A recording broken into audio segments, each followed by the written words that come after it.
Welcome to the deep dive. When we think about World War II, often it's the massive battles, right? The big political treaties, the headline moments that jump out first. But what if you could get a kind of shortcut to understanding this period from maybe a different angle, one that brings in the personal experiences? Right, the quieter stuff. Exactly. The quiet tragedies, the surprising little moments, and the specific details that really make this huge conflict feel real. And that's exactly what we're aiming for in our deep dive today. We're using some really fascinating source material as our guide here. Yeah. It's excerpts from an introduction and various chapters of a book on World War II by an author named Shane Van Ingen. And this material, it pulls from a really wide range of research, offering a perspective that, deliberately tries to move beyond just those big, familiar headlines. Right. So our mission here really is to pull out the most important nuggets from this material for you. We want to explore how this author's approach kind of illuminates some lesser-known corners of the war. Yeah, shines a light on things often missed. And really highlight those human elements, which, let's face it, can get lost in the scale of it all. And maybe connect the dots between grand strategy and individual lives. Exactly. Get ready to see this monumental conflict, hopefully from a surprisingly fresh angle. Okay, so where do we start? What stands out about this source material? Well, one of the first things that jumps out is the author's research process. It's described as a real blend. About how? You've got the traditional methods, digging into documentary footage, interview transcripts, old books, the usual historical stuff. Okay. But then it's combined with really modern resources, things like digitized archives, which are just incredible now. Oh, yeah. The accessibility is amazing. He mentions personal diaries, letters that museums have scanned, or even stuff that descendants have posted online themselves. Precisely. It's this really interesting and, I think, powerful intersection of that dedicated traditional historical digging and, modern digital access. And does that come through in the writing style itself? I think it does. The source describes it as careful, definitely scholarly, but also undeniably personal. The writing itself is clear, unpretentious. Which is important for a topic this big. Definitely helps make it approachable, yeah. And you mentioned a focus on detail. Yes, that's highlighted as a key hallmark. So while the book obviously covers the major events we all know, Normandy, Stalingrad, Pearl Harbor. The big ones. The big ones. It also deliberately zooms in on lesser-known corners, maybe a small local resistance operation in Denmark during the occupation. Or something like the daily grind of ration shortages in Leningrad suburbs during the siege. Exactly. The author's perspective seems to be that each of these smaller anecdotes, every specific detail, it offers a new, vital vantage point. It stops it being just, sweeping battles and numbers. Brings it down to that human scale. But using online sources, that must have challenges, right? How do you sort the good from the bad? Absolutely. You've got everything from highly credible digitized archives from national museums to, potentially questionable personal websites or forums. So how did the author navigate that? His method, according to the source, was simple but critical. Always cross-check. Verifiability is just bedrock. It has to be. Especially when you're trying to capture that human element accurately. Which is really the core aim described to show just how profoundly and widely the war touched individual lives. It wasn't just fought between armies on battlefields. No, it was happening everywhere. Families separated by sudden evacuation orders, stories of small towns completely wiped out. Children having to do farm labor because the older siblings were fighting, or the sheer emotional weight you get from reading, say, diaries kept by people in the ghettos. Or POW testimonies about forced labor. Right. The author clearly felt an obligation to carry forward those voices, the ones often overshadowed by the grand political or military narratives. Because the war wasn't just fought on those battlefields. It was in occupied streets, train stations, quiet villages, people's homes. And the source reminds us the complexity of things like the Holocaust, the bombing campaigns, the different kinds of resistance and collaboration is all woven into this period, deeply affecting ordinary people. It also mentions the author strikes a delicate balance in who he's writing for. Yeah, that's quite impressive. It suggests he writes for both the newcomer and maybe someone who just vaguely knows Germany invaded Poland in '39, and for the real history buffs. The ones who can recite Churchill's speeches. Exactly. Getting that balance right, catering to both, takes real skill and deep knowledge. And the structure of the book helps with that. It seems so. It's described as meticulously chronological, moving from the aftermath of WWI right through to 1945. But it doesn't just race through. It pauses. Yeah, it pauses to explore specific regions or battles in more depth, and crucially, it connects events across different theaters. Showing how, say, North Africa might link to the Eastern Front. Precisely. Or how a naval loss in the Pacific could influence Atlantic convoy strategy. It gives you that coherent flow, but also lets you dive deep into specific moments and see how it all interconnected. It really sounds like the author's dedication shines through. The late nights, the newsreels, the marked-up books. It feels like a tribute, doesn't it? Weaving those smaller acts of courage or despair or hope into the larger fabric of these huge events. It really does. Okay, so let's start unpacking the story itself. Where does the source begin? Logically, it's the aftermath of World War I? Exactly. The source material takes us right there to the landscape after the Great War, highlighting how the map of Europe was just fundamentally redrawn. Empires collapsed, new nations popped up. Right, or altered nations. You get Czechoslovakia, Poland, Yugoslavia, the Soviet Union emerging in new forms, and each one had its own distinct national interests. And those brand new borders, they often led to friction, didn't they? Mm-hmm. Disputes flared up pretty quickly. They did. And you had the League of Nations, which was supposed to keep the peace. The Great Hope. The Great Hope, yeah. But it was often just bypassed when those national interests really clashed. It lacked teeth, fundamentally. Meanwhile, over in Germany, things were incredibly unstable. Intense political turmoil. The new Weimar Republic was caught in this crossfire, wasn't it? Revolutionary agitation from the far left, like the Spartacists, and the far right, like the Kapp Putsch. Public confidence must have been shattered. Profoundly shaken. Yeah. And economically, well, it was dire. The weight of war debt, plus those staggering reparations payments demanded by the Versailles Treaty. The source notes that even before the really famous hyperinflation of 23 kicked in, the financial strain and the political violence were already constant factors in the early 20s. Absolutely. And those stars, that sense of financial ruin, it lingered. The source emphasizes how many Germans blamed the Weimar government for it all. Creating that resentment. Exactly. Deep resentment that extremist groups would later just latch onto and exploit masterfully. In Italy, they were technically on the winning side of WWI. They were. But there was widespread dissatisfaction, a feeling they hadn't gotten the territorial gains they were promised or deserved. And Mussolini jumped on that. Masterfully exploited those grievances, yeah. Used them to build his fascist party, culminating in the March on Rome in 1922. And over the next few years, he just systematically dismantled democratic institutions, consolidated power. And that phrase, fascism made the trains run on time. Became a popular shorthand, didn't it? Though the source rightly points out, it vastly oversimplified the reality of his regime and its impact. The source also mentions the roaring 20s in the West, particularly the U.S. Right. Consumerism booming, but also a strong current of isolationism, famously refusing to join the League of Nations. But the U.S. was involved economically in Europe, wasn't it, through things like the Dawes Plan? Yes, that was crucial. It restructured Germany's reparation payments and critically allowed American loans to flow into Germany. Which did help stabilize things for a bit. It did stabilize the Weimar Republic temporarily, helped curb that hyperinflation, but as the source points out, it created this dangerously interconnected global financial system. Fragile. Very fragile, entirely dependent on that continued free flow of U.S. credit. And even during this apparently calmer period, extremism hadn't vanished in Germany. Hitler's beer hall putsch was in 23. He wrote Mein Kampf in prison. The seeds were definitely still there, absolutely. That fragile equilibrium was just waiting for a shock. And the shock came. The Great Depression hits late 1929 with the Wall Street crash. A hammer blow. U.S. banks immediately started calling in those European loans. Cutting off the credit line. Exactly. Germany plunged into a severe liquidity crisis.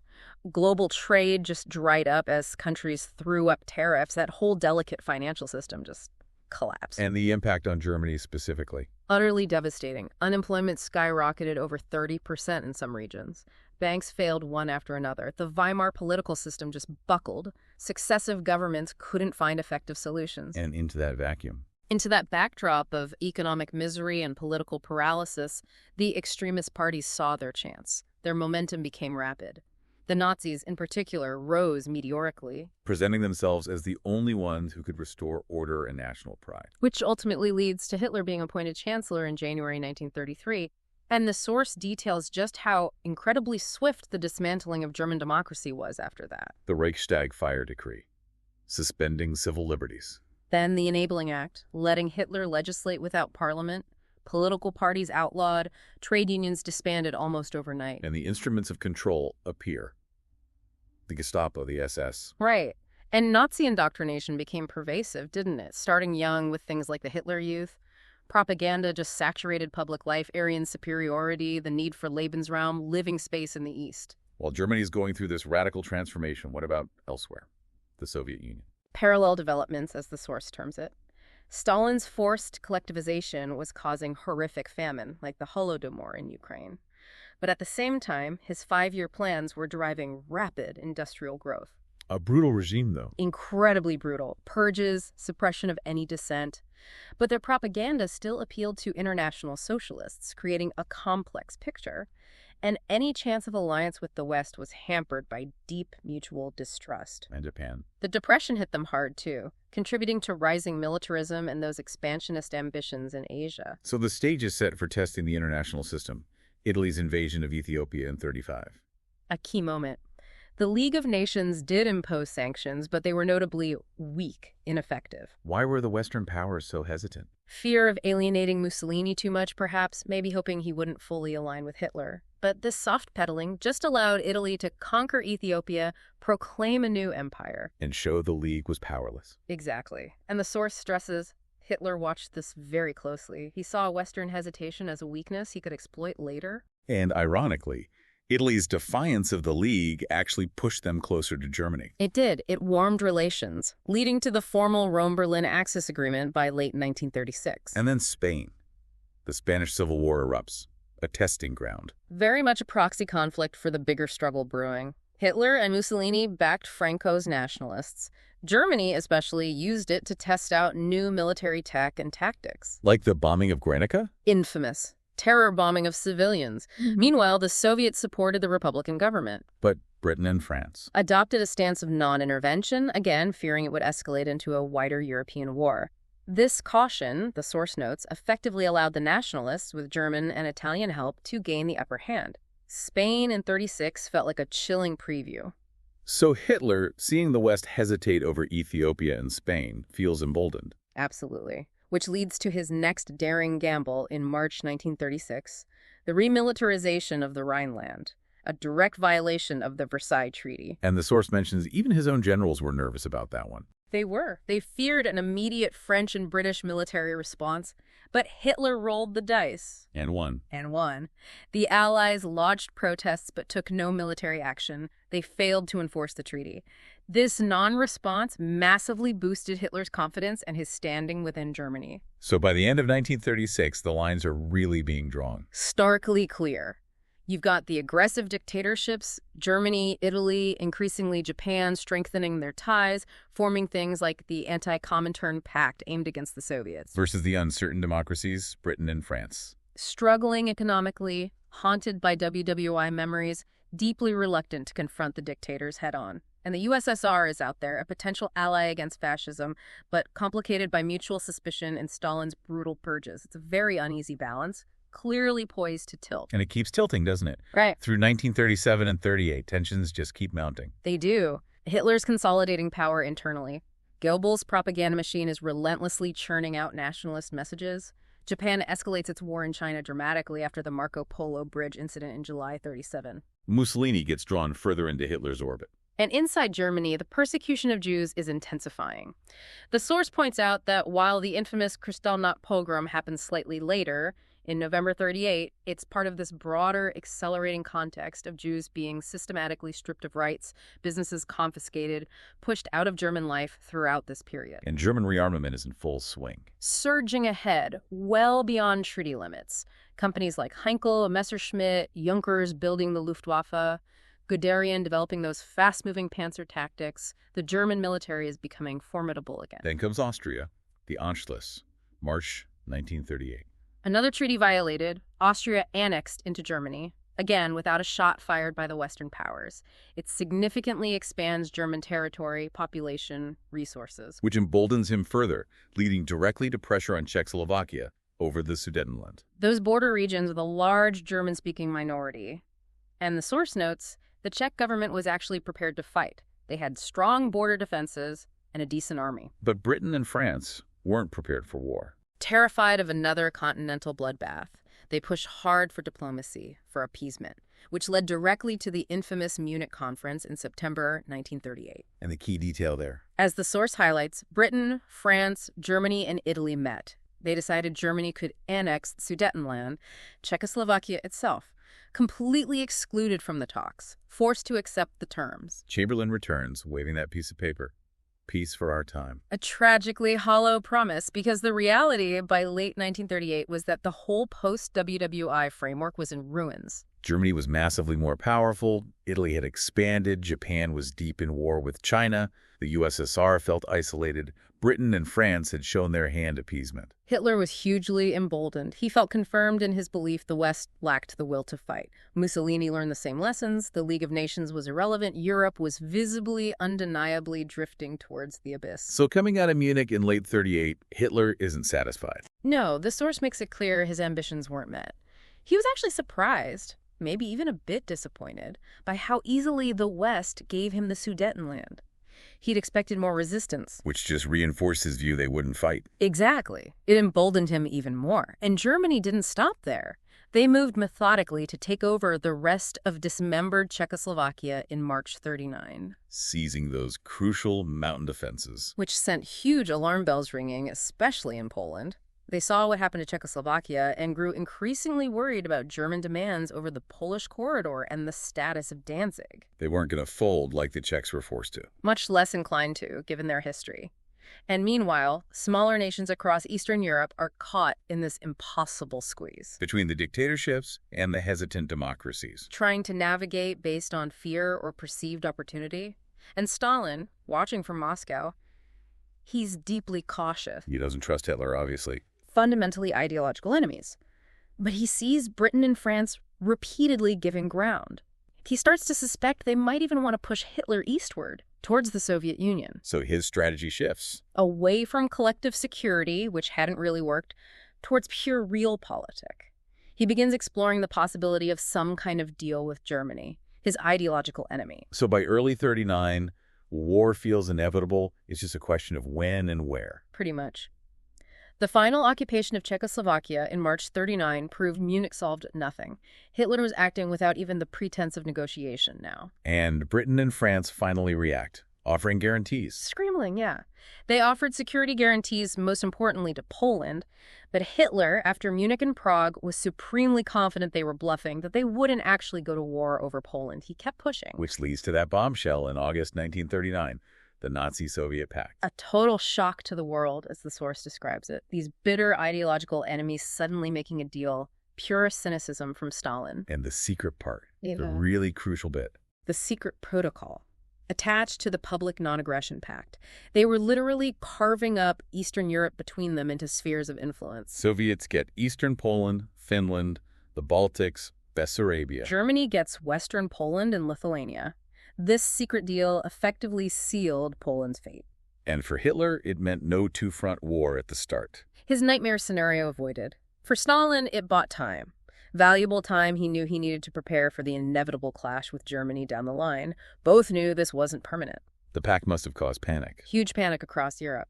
Britain and France's hope of a common front with the USSR vanished. Smaller nations braced themselves. Hitler, convinced the West wouldn't intervene, gave the order. September 1st, 1939, the invasion of Poland. Germany unleashes the Blitzkrieg, lightning war, speed, mobility, concentrated firepower. The source even notes the very first shot, 4:45 a.m., the battleship Schleswig-Holstein shelling the Polish garrison at Westerplatte near Danzig. Panzer divisions, motorized infantry, Luftwaffe providing close air support. They just sliced through Polish defenses. The Poles fought bravely, the source says. They did, but they were overwhelmed. Their reliance on older tactics, even some cavalry units, was just no match for the speed and coordination of the German assault. And then, just over 2 weeks later, September 17th, the Soviets invade from the east, fulfilling their part of the secret pact. Poland is effectively wiped off the map again, divided between Germany and the USSR. And Britain and France declare war. They do, honoring their guarantee to Poland. But on the ground in the West, nothing much happens immediately. This strange period begins. The Phony War, or Sitzkrieg, the Sitting War. Exactly. A period of relative inaction while Germany mopped up in Poland. The French made one tiny, cautious advance into the Saar, then quickly pulled back. Allied commanders were deeply hesitant. Still thinking about WWI trenches. Haunted by those memories of massive casualties for little gain. Very cautious. But the Soviets weren't sitting still during this period. No. While the West was quiet, the Soviets attacked Finland in the Winter War of 39-40. They eventually won, but the Finns put up incredibly stiff resistance. And it showed some weaknesses in the Red Army. It did. Revealed limitations, rigid command structures.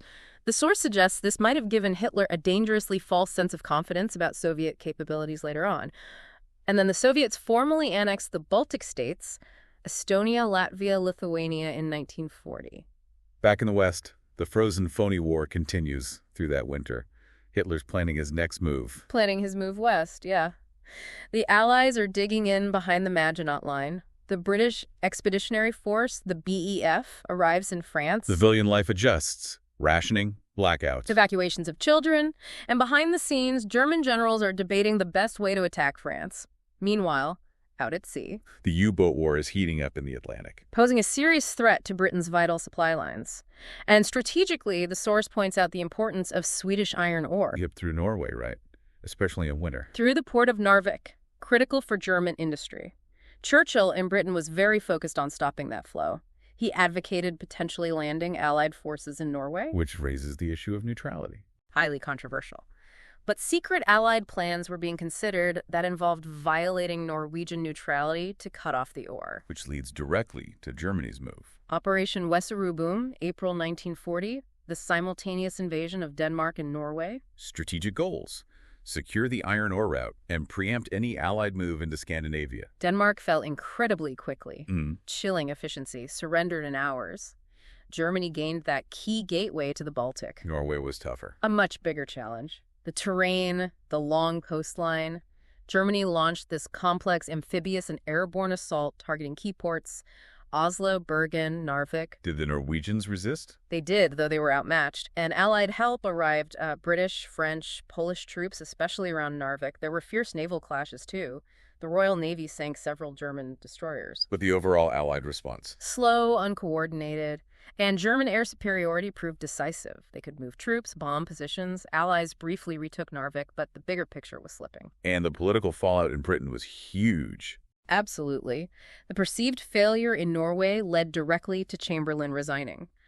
Winston Churchill becomes prime minister on May 10, 1940. The exact same day. The exact same day, Germany launches its massive offensive in the West. Incredible timing. So the Allies pull out of Norway. By early June, with France collapsing, they had to withdraw. King Haakon VII and the government went into exile in Britain. Norway remained occupied. The whole campaign just starkly showed Allied unpreparedness for this new kind of warfare and left Britain really bracing itself. Which brings us to the main event. Fall Gelb, Case Yellow, the invasion of France in the Low Countries, May 10th, 1940. German objective: bypass the Maginot Line, knock France out of the war quickly. The Netherlands attack was particularly brutal. Horrific. The bombing of Rotterdam on May 14th created a devastating firestorm, led to rapid Dutch capitulation, a chilling signal of Germany's willingness to target civilians. Belgium tries to fight alongside the Allies. Yeah, they try to coordinate with the French and British, who rush north into Belgium according to their prearranged defense plan, the Dial Plan. But the Germans had a different idea. The real punch wasn't there. Exactly. The innovative core of the German plan, largely thanks to General Manstein, was to make the main armored thrust through the Ardennes forest. Which the French thought was impassable for tanks. A critical, fatal miscalculation.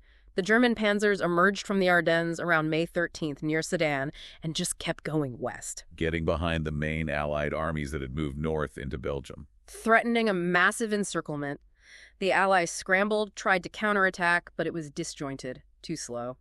The Belgian lines collapsed. And the Luftwaffe dominated the skies, making effective Allied movement almost impossible. King Leopold III of Belgium surrendered his army on May 28th, which caused real confusion and dismay among the remaining Allied forces. And that leads to the race to Dunkirk and the fall of France itself. German forces pushed relentlessly to the Channel coast, splitting the Allied armies.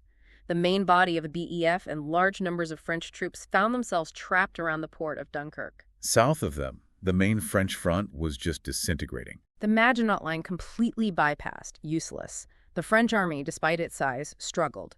Leadership issues, outdated doctrine against the speed of the Blitzkrieg.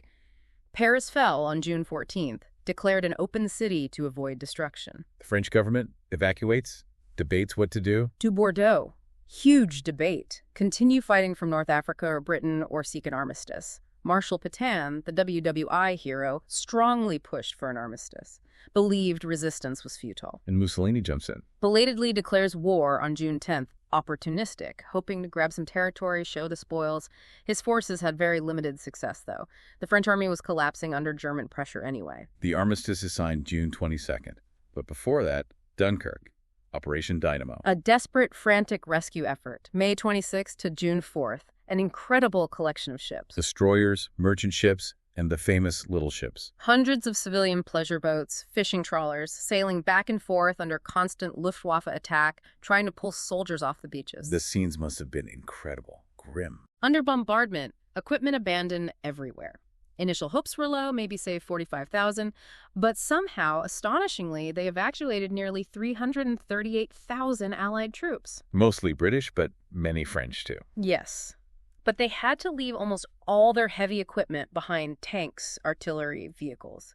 The core of the British army was saved, but effectively disarmed. Did the Luftwaffe try to stop it? Oh, yes. They inflicted heavy losses on the evacuation fleet, but couldn't stop it completely. And there's that historical debate the source mentions about the German halt order just outside Dunkirk. Why did the Panzer stop?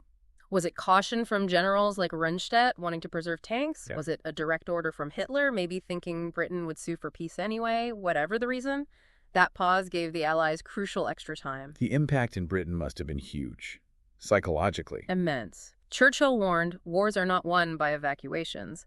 But the sheer scale of the rescue, the civilian involvement, it created the powerful Dunkirk spirit, a symbol of defiance, resilience. France, though. While some troops escaped, most of the army was defeated, captured. General Dahl fled to London, started the Free French movement with his famous radio appeal on June 18th. German perspective. A missed opportunity. To annihilate the BEF, yes. But Hitler seemed convinced Britain would now seek terms. The speed of the victory seemed to confirm German dominance. And as summer 1940 begins, Britain stands alone. France is split by the armistice. Vichy France. Right. The armistice divided France, the occupied zone in the north and west under direct German military rule, and the theoretically free zone in the south, governed from Vichy by Marshal Pétain. The terms were harsh. Very. France paid occupation costs, army drastically reduced, POWs remained in Germany, the fleet demobilized but not seized initially. And Pétain's Vichy regime Became increasingly authoritarian, dismantled the Third Republic, motto, work, family, fatherland. Largely seen as a puppet government, the source notes, quickly moved towards collaboration. including anti-Semitic laws. Yes, tragically. Vichy enacted its own anti-Semitic laws, sometimes even before German demands, and suppressed opposition. Claimed they were safeguarding sovereignty, but accommodated the Germans, eventually participating in deportations. Which sparked resistance. It did, both within France and outside, rallied by de Gaulle's broadcasts from London.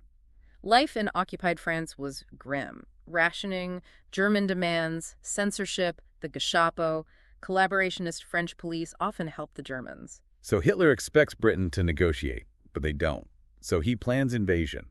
Operation Sea Lion. But for that, he needs control of the skies, which leads directly to the Battle of Britain, July to September 1940, primarily. Luftwaffe versus the RAF. Yeah. Objective. Crush the RAF. The battle had phases. First, attacking channel shipping, coastal radar stations, then focusing hard on RAF airfields and infrastructure. German planes like the Messerschmitt 109, the Stuka dive bomber. Against the RAF Spitfires and Hurricanes. And crucially, Britain had that integrated radar network, giving them early warning. It was a battle of attrition. Heavy losses. On both sides, yes. Pilots, aircraft, ground crew. But then came a critical strategic shift. The Luftwaffe started bombing cities, especially London. Why the change? Partly accidental raids on London, then retaliatory RAF raids on Berlin. But Hitler and Goering became convinced they could break British morale through terror-bombing civilians. The Blitz begins. But the source calls this a strategic blunder. Yes, Because while the Blitz was horrific firestorms, civilians in shelters nightly, thousands killed it, crucially shifted the Luftwaffe's focus away from systematically destroying RAF airfields and command centers. Giving the RAF breathing space. Vital breathing space to repair, regroup, get replacement aircraft and pilots up. The Blitz continued for months, but British morale incredibly held. The RAF, though stretched thin, kept inflicting steady losses on German bombers. So by late September 1940, it was clear the Germans had failed to achieve air superiority, and the Royal Navy remained a formidable barrier in the Channel. Sea Lion is off. Postponed indefinitely, Hitler turned his attention elsewhere, towards the Balkans and eventually the Soviet Union.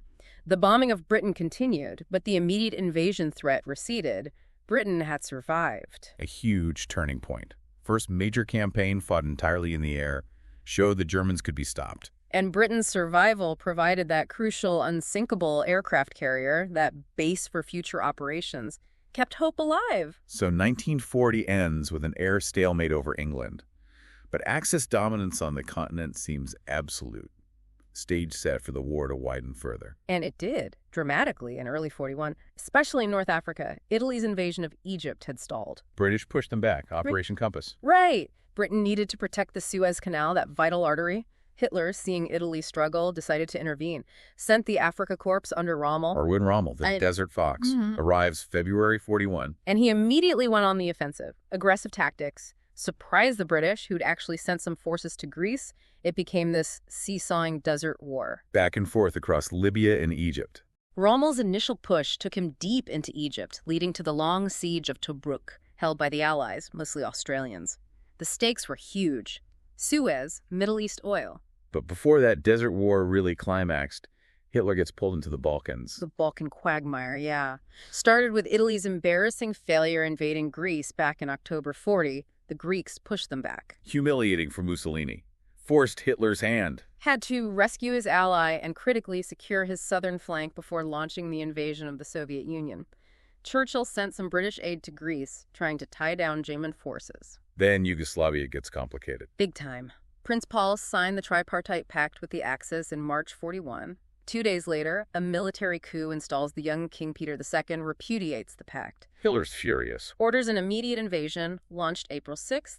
Germans, Italians, Hungarians, Bulgarians. Yugoslavia collapses quickly. Internal divisions didn't help. Belgrade bombed heavily. Yugoslavia carved up. Then they turn on Greece. Immediately. German panzers outflank the Greek mountain defenses. British and Commonwealth forces are overwhelmed by German nobility, air power. Athens falls late April. Allies retreat to Crete.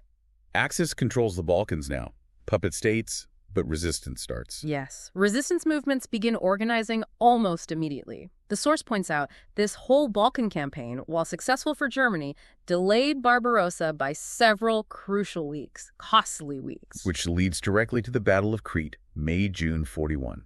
A really significant battle, the source highlights. Crete was strategically vital. Airfields, harbors dominating the eastern Med. Allied troops evacuated from Greece were there. About 40,000. Setting up defenses. Germany launches Operation Merkur, a massive, daring airborne invasion. Thousands of elite Fallschirmjäger paratroopers dropped onto key airfields and ports May 20th. So the defense was tougher than expected. Much tougher. German losses on day one were horrific, staggering. Some German commanders thought it had failed. But they got one airfield, Malem. That was the crucial turning point. Securing Malem allowed them to start flying in reinforcements, heavy weapons. The scattered Allied defenders, hampered by poor communication, were gradually overwhelmed. Royal Navy tried to stop sea convoys. Took heavy losses from the Luftwaffe doing so. Once Malem was secure, the German buildup sealed the deal. Allies retreated south. Evacuation by the Navy saved about 16,000, but the fleet suffered badly. So a German victory, but costly. Extremely costly. Around 6,000 German casualties, many elite paratroopers. The source notes Hitler was so shocked he basically banned large-scale airborne ops after that. A Pyrrhic victory. Meanwhile, the wider Med struggle continues. Malta under siege. Italian Navy struggling against the British. And with the Balkans secure, Hitler finally turns east. The buildup to Operation Barbarossa. The invasion of the Soviet Union. Despite the pact. That pact was always temporary, the source stresses. Ideological clash just paused. By late 1940, Hitler saw the USSR as the ultimate prize. Why?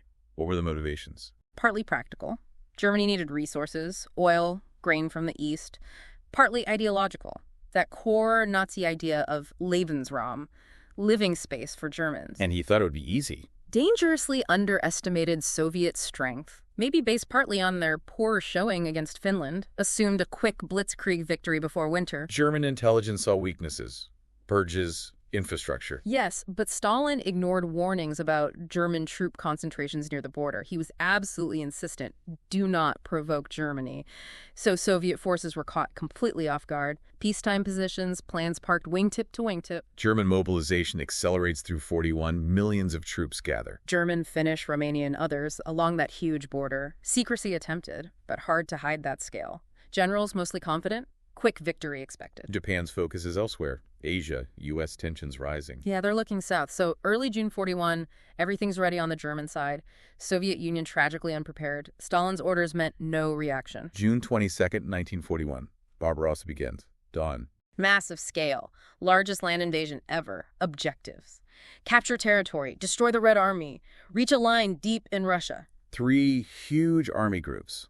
North to Leningrad, center to Moscow, south to Ukraine Caucasus. Initial blitzkrieg is stunningly successful. Surprise, German tactics, Soviet unpreparedness, rigid command. Soviet Air Force wiped out on the ground first hours. Command posts hit, rail lines cut.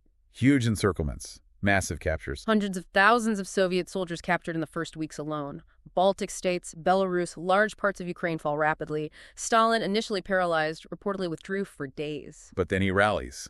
The Great Patriotic War. Yes, a powerful appeal blending nationalism and communism, mass conscription, and that incredible vital effort to evacuate industry eastward. Moving factories beyond the Urals. Monumental task, crucial for later war production. But through summer 41, German advance seems unstoppable. Huge capture at Kyiv in September, 500,000 troops. Hitler declares the Soviet Union finished. Behind the lines. Undarker turn. Immediately darker. The Einsatzgruppen, SS death squads, follow the army. Mass executions. Jews, communist officials, anyone deemed undesirable. Tens of thousands massacred just in these early months, foreshadowing the Holocaust's escalation. It wasn't just military conquest. No, explicitly ideological racial war. Planners drafted schemes to starve or displace millions of Slavs for German settlers. Annihilation was part of the plan. But the Soviet fight back begins to form fall and winter 41. It does. Army Group North reaches Leningrad's outskirts. Germans opt for siege, not assault. To starve the city, 900 horrific days begin. Army Group Center pushes for Moscow. Operation Typhoon. Red Army battered, but establishes defensive lines. Bolstered by those fresh divisions, Stalin gambled on moving from the Far East. Because Japan wasn't attacking Siberia. Right. Massive gamble paid off. Then the Russian winter hits. Early, harsh, cripples the Germans. Tanks freeze, trucks won't start, soldiers in summer uniforms. Disaster for them. They'd assumed victory before winter. As they stalled, Soviets counterattacked. Early December, Germans see the Kremlin spires, but can't advance. Then the Moscow counteroffensive, December 5th. Red Army launches a major counterattack. Those Siberian units, expert in winter fighting, T-34 tanks performed better. They hit the stalled, frozen Germans hard. Forcing a German retreat from Moscow. A general retreat. Stunning the Wehrmacht, shattering hopes of quick victory. German losses soar from cold and combat. Hitler forbids major withdrawals, orders stand fast, locks forces into terrible positions. Meanwhile, occupation is brutal.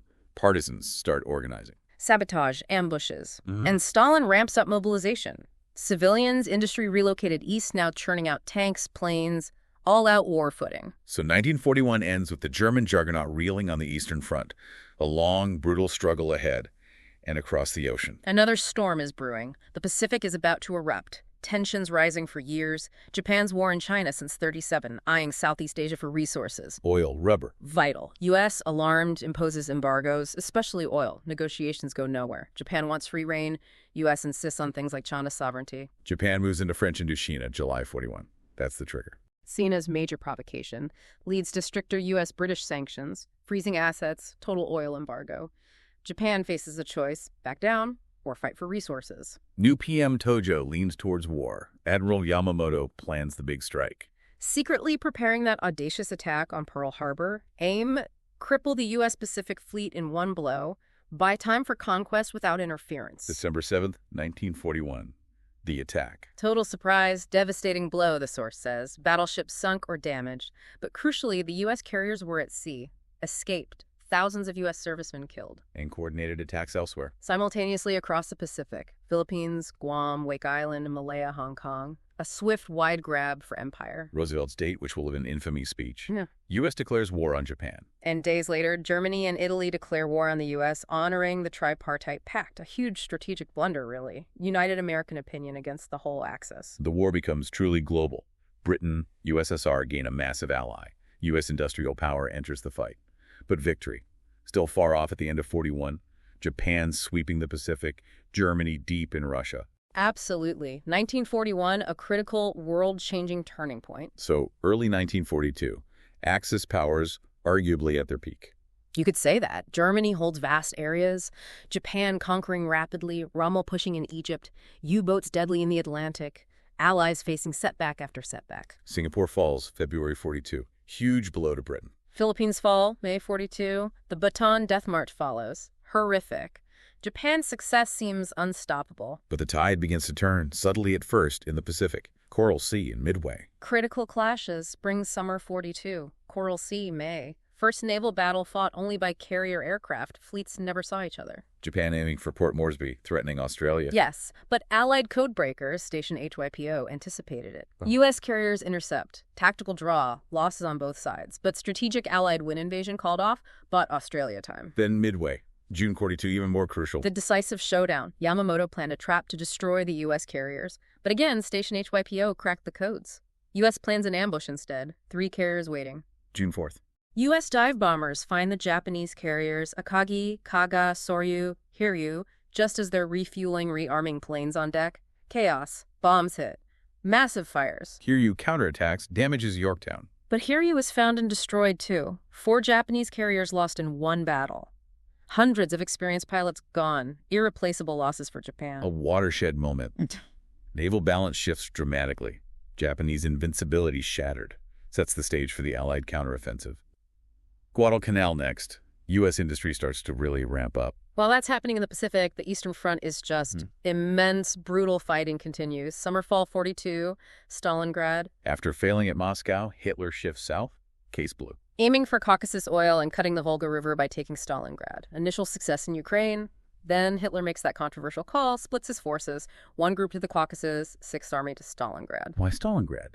Symbolic name. Partly symbolic, yes, but also strategic. Major industrial city, key transport hub on the Volga. Generals worried about overextension. Hitler insisted. Late summer, Germans reach the city. Luftwaffe bombs it to rubble. Then the street fighting begins. Brutal. House to house, factory to factory combat. In the ruins. Went on for months. Incredibly savage. The climax comes late 42, early 43. Operation Uranus. Soviets amassed forces on the flanks. November 19th, they launch. Armored columns smash through the weaker Axis flanks, Romanian, Hungarian, Italian units. Encirclement. The Kessel. 250,000 German and Axis troops trapped. Paulus asks Hitler for permission to break out. Forbidden. Stand fast. Disastrous airlift attempt fails. Soviets launch Little Saturn to widen the trap. Fighting continues into early 43, but the outcome is sealed. Stalingrad becomes this huge symbol of Soviet defiance. Massive German losses, irreplaceable, weaken them everywhere else. Red Army gains confidence, experience.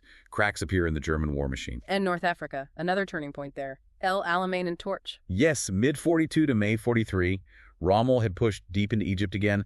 British 8th Army falls back to El Alamein. Strong defensive line, narrow corridor limiting Rommel's flanking moves. Situation precarious. Suez threatened. Very. British hold in the First Battle of El Alamein, July 42, check Rommel's advance. Then Montgomery takes command. Meticulous planner, builds overwhelming force. Second Battle of El Alamein, October 42. Massive Allied offensive. Breaks Rommel's lines after fierce fighting. Allied air superiority, a crucial. Rommel begins that long retreat west across Libya. While he's retreating, Operation Torch launches, November 42. U.S. and British landings in French North Africa, Morocco, Algeria. Aim, open a second front there. Trap Rommel between 2 armies. Vichy French resist briefly. Then mostly join the Free French or stop fighting. Rommel is caught. Insufficient supplies, reinforcements. Axis forces in Tunisia are trapped. Surrender, May 1943, North Africa secured. Vital. Removes the threat to Suez. Provides that crucial springboard for invading southern Europe. And beyond land battles, air and sea wars are also shifting. Absolutely critical. Allied strategic bombing of Europe expands. RAF night area bombing continues Cologne, Hamburg. USAF daylight precision raids begin, targeting specific sites. B-17s facing heavy losses initially. Yes, highlighting the need for long-range escorts like the P-51 Mustang, which arrive later, but it's already straining German defenses, hurting industry. Atlantic U-boat war peaked early 42. Yes, the second happy time off the U.S. coast. But Allied tactics and tech improve steadily. Hedgehog, Squid anti-sub weapons, better radar, sonar, ASDIC, and critically, code breaking. Cracking Enigma codes. Allowing convoys to be rerouted, long-range aircraft closing the mid-Atlantic gap, and sheer production Liberty ships being built faster than U-boats can sink them. Supply lines to Britain, Russia become more secure. Dönitz tries new tactics, new subs, but it's too late. The tide has turned there too. Underpinning all this, massive U.S. industrial output. Tanks, planes, ships, munitions dwarfing Axis production. Lend-lease vital for Britain, USSR. Pacific Sea War also shifting. U.S. carrier production ramps up. Essex-class carriers coming online. U.S. subs highly effective against Japanese shipping strangling their logistics. Japan can't replace losses like the U.S. can. So mid-1943, the turning tide is undeniable. Allies have the advantage in output, tech, global reach. El Alamein, Stalingrad, Guadalcanal are the headlines, but the air and sea war is just as pivotal, sapping Axis strength, keeping Allied supplies flowing. Momentum clearly shifted. With North Africa secure, the Allies looked to Sicily, Churchill's soft underbelly strategy. He advocated it strongly. Divert German forces from Russia, maybe knock Italy out. Stalin still wanted the main second front in France, but that wasn't ready. Sicily was next. Operation Husky, July 10th, 1943, invasion of Sicily. British and American amphibious landings. Airborne drops first. Fierce resistance initially, but beachheads secured. Allies push inland. And this triggers collapse in Italy itself. Mussolini's regime crumbling internally. Military failures, invasion of home soil. Fascist Grand Council votes against him. King Victor Emmanuel III has him arrested July 25th. Marshal Badoglio takes over. Badoglio says Italy will keep fighting, but secretly negotiates. With the Allies, yes. Germans are suspicious, start occupying key points, disarming Italian units. Allies conquer Sicily by August. Italian armistice announced September 8th. Chaos ensues. Germans seize Rome, North Italy. Yes. Mussolini freed by German commandos, set up as puppet leader in the north. Italy effectively split. Allies in the south, Germans fighting hard in the north. Axis lost a partner, but the fight in Italy would be long and hard. Okay, moving into 1944. Allies clearly have the initiative now. Soviets pushing west relentlessly. Italy knocked out, forcing Germany to commit troops there. U-boat threat fading. Allied bombers hitting Germany hard. Pacific island hopping gaining speed. But the decisive blow needs that second front in France. Caron Conference confirms it. Late 43. Churchill, Roosevelt, Stalin meet. Western allies commit to overlords the invasion of France, mid-44. Stalin pledges a simultaneous massive Soviet offensive in the east. So planning for overlord ramps up in Britain. Eisenhower, supreme commander. Massive buildup of troops, ships, supplies, elaborate deception plans, dummy armies, fake radio traffic to make Germans think the landing is at Calais, not Normandy. French resistance providing intel, sabotage. Allied air forces pounding railways, bridges in northern France. Eastern Front. Soviets planning huge operations too. Operation Bagration, aimed at liberating Belarus, shattering German Army Group Center, building overwhelming superiority. Pacific, U.S. preparing more offensives. Central and Southwest Pacific, pushing closer to Japan.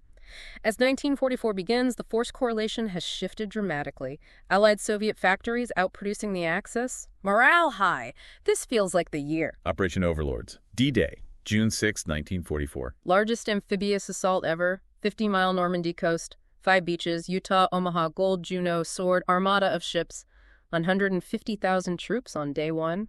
Airborne drops first, behind the lines. Just after midnight, secure bridges, key junctions, scattered but caused chaos for the Germans. Omaha Beach was particularly tough. Fierce German resistance from bunkers, heavy U.S. casualties, first waves pinned down, but grit and initiative got them ashore by nightfall. British, Canadians on Gold, Juneau, Sword advanced more steadily, linked with airborne. United beachhead secured by end of D-Day.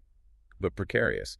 Hitler hesitates with panzer reserves. Critical delay. He still thought Normandy might be a faint main attack at Calais, gave Allies vital time to consolidate. Then the Battle of Normandy begins. Grueling fight. Attrition warfare. The bocage, those dense hedgerows, favored the German defenders, slowed the Allies down. Canaan was a brutal fight, slogging through the hedgerows. But Allied air superiority was total. constantly bombing German supplies, reinforcements, made it very hard for them. Mid-July, the breakthrough, Operation Cobra. American forces under Bradley punch through west of St. Lars. Concentrated bombing, then armor pours through the gap. Rapid advance begins across Brittany into France. British Canadians had tied down German armor near Canaan, preventing them shifting. Leads to the Falaise Pocket, late July, early August. German divisions in Normandy trapped in a salient. Allies sweep around their rear. Many Germans escape, but have to abandon huge amounts of heavy equipment. German army in the west severely weakened. D-Day in Normandy, a massive watershed moment. Absolutely. Secured the foothold, irreversibly opened that second front. Germany now fighting full scale on two fronts. First step to victory in the west. Liberation of France follows rapidly. August, September, 44. German lines crumbling. Allies advance quickly. U.S., British, Canadian, Polish forces pursuing. French resistance emerges openly, harassing Germans, guiding allies. Paris rises up, August 19th. Resistance fighters trying to liberate the city before Germans destroy it, as Hitler ordered. De Gaulle pushes allies to go straight there. French 2nd Armored Division enters first, August 25th. German commander von Schultitz defies Hitler, surrenders. Ecstatic liberation scenes. And Operation Dragoon, landing in the south. August 15th. Amphibious landing on the Riviera. U.S. and Free French forces secured ports like Toulon, Marseille, eased logistical burden from Normandy. German forces in the south retreat north. So by early September, most of France, Belgium liberated. Supply lines stretched thin. Big challenge. Fuel shortages slowed the advance. Antwerp captured intact, huge prize, but clearing the Scheldt estuary to open the port took months. Allied command debating next moves. Push for the Rhine. End the war in 44. Montgomery's plan, Market Garden, September 44. Bold, ambitious. Airborne drops to seize bridges in Netherlands. Eindhoven, Nijmegen, Arnhem. Armored column drives north to link up, cross the Rhine into the Ruhr. Airborne landings start Sept 17th. U.S. divisions capture bridges further south. British at Arnhem run into trouble. Unexpectedly strong German resistance, including SS Panzer elements. British 1st Airborne holds out around Arnhem Bridge for days. Heroic defense, but overwhelmed. Ground relief columns slowed, can't reach them. Costly failure. A bridge too far. Showed Germans could still fight effectively when organized. Allied optimism takes a hit. Hitler sees an opportunity. Last gamble. Battle of the Bulge, December 44. Surprise offensive through the Ardennes again, aiming to split Allied armies, maybe recapture Antwerp. Smashes into thin American lines, bad weather grounds, Allied planes. Deep bulge pushed west. Initial chaos, but U.S. forces rally. Bastogne holds out. Fierce defense. Allies recover, shift forces. Patton's Third Army relieves Bastogne. Weather clears. Allied air power devastates Germans trapped in the bulge. Gamble fails. Exhausts Germany's last reserves in the west. Hastens collapse. Exactly. While this is happening in Europe, the Pacific War is also intensifying. 1944, U.S. island hopping aims for air bases closer to Japan. Marianas Islands, Saipan, Tinian, Guam, for B-29s. Key objective. Battle of Saipan, June-July 44. Incredibly fierce Japanese resistance. Tragic mass suicides of civilians ordered by commanders. U.S. Marines Army prevail. Bases secured. Battle of the Philippine Sea, June 44. Great Marianas Turkey Shoot. U.S. carrier planes, better tech, radar, training, just annihilate Japanese carrier aircraft, hundreds lost in a day, wipes out Japan's remaining carrier air power, cedes air control to the U.S. Then the Philippines campaign. MacArthur returns to light, October 44. Battle of Leyte Gulf follows, largest naval battle ever. Japanese Navy tries complex plan, decisively defeated, shatters their remaining naval strength. Kamikaze attacks used widely for the first time. U.S. Filipino troops push inland against fierce defense. So by end of 44, Allies eyeing Iwo Jima, Okinawa, stepping stones to Japan. Yes. Supply lines flowing. U.S. subs strangling Japan's imports. B-29s firebombing Japanese cities from the Marianas. Japanese population weary, but government refuses surrender. Prepares for homeland defense. Empire's perimeter breached. How to force surrender. Invasion. Bombardment. 1944, a transformational year. France liberated, Philippines being retaken. Axis pushback everywhere. Outcome clear, but more bloody fighting ahead. Which brings us to 1945, the final year. Allied armies closing in on Germany from east and west. Soviets surge across Poland after Bagration success. January 45's Zhukov and Konev launch massive new offensives, liberate Warsaw, Krakow, overrun Nazi death camps, revealing the Holocaust horror, reach the Oder River just 70 kilometers from Berlin by February. German desperation. Hitler hoping for wonder weapons. V-2s, Me-262 jets. Too little, too late. Luftwaffe is a shadow. Ground forces using Volkssturm teenagers, old men. Allied bombing reaches peak intensity. Dresden firebombing in February. Controversial. Yalta Conference, February 45. Big three meet again. Churchill. Roosevelt. Visibly ill. Stalin. Discuss Germany's defeat. Future of Eastern Europe. Roosevelt wants Soviet help versus Japan. Pushes for UN. Stalin wants Soviet sphere of influence. Churchill trying to protect British interests.